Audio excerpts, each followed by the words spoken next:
Balcony में बैठी हुई थी और एक धोबी बेचारा सड़क से जा रहा था। धोबी कपड़े लिए जा रहा था तो इत्तफाकन उसकी नजर जो है नूरजहां पे पड़ी। अब नूरजहां को ये बात पसंद नहीं आई कि मतलब बताओ, एक मामूली धोबी किस्म का इंसान मेरे वो मुझको देख लिया, उसकी इतनी जुर्रत और हिम्मत, ये कैसे हो गया भाई? ये तो बहुत गलत हो गया। ये तो मेरी बड़ी बेइज्जती और रुसवाई हो गई इसमें कि धोबी ने मुझको देख लिया। अच्छा, ये बात इनको पसंद नहीं आई और उन्होंने एक बंदूक उठाई और उसको गोली मार दी और वो बेचारा शहीद हो गया।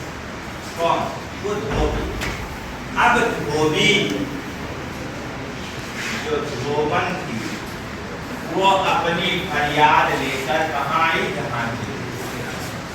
कहा कि आपकी पत्नी ने मेरे पति को, मेरे शौहर को मार डाला इस जुर्म में कि उन्होंने उनको, उनकी नजर उन पे पड़ गई। तो बड़ा इंसान जस्टिस पसंद आदमी था। तो उसने सारे जजों को बुलाया, सब लोग आए, हाजिर हुए। उन्होंने कहा भाई इस केस में आप क्या करना चाहते हैं बताइए। तो उन्होंने कहा खून के बदले खून, जान के बदले जान। वो जहां को लाया गया, उनके हाथ पांव में बेड़ियां पहनाई गई और तो जल्लाद उनको लेकर आए। जल्लाद होते थे जो कत्ल करने के तलवार उनके हाथ में दी है, काले काले से होते अल्लाह के हाइट के मोटे और तगड़े तो लाए गए। नूरजहां सरगुजाए खड़ी हुई थी। अब जजों ने ये फैसला दे दिया कि खून के बदले खून, जान के बदले जान। अब उसी दौरान एक जज ने कहा कि एक तरीका हो सकता है जो इनकी जान बच जाए। उससे पूछ लिया जाए, धोबन से एक बार बैठी है कि अगर इसके बदले कुछ पैसा रुपया हो दे दे, जिसे उर्दू में दियत कहा जाता है, तो बात बन सकती है, उसकी जान बच जाए, जान के बदले। तो उससे पूछा गया तो उसने कहा नहीं, जान के बदले जान। उन्होंने मारा है तो जान के बदले जान।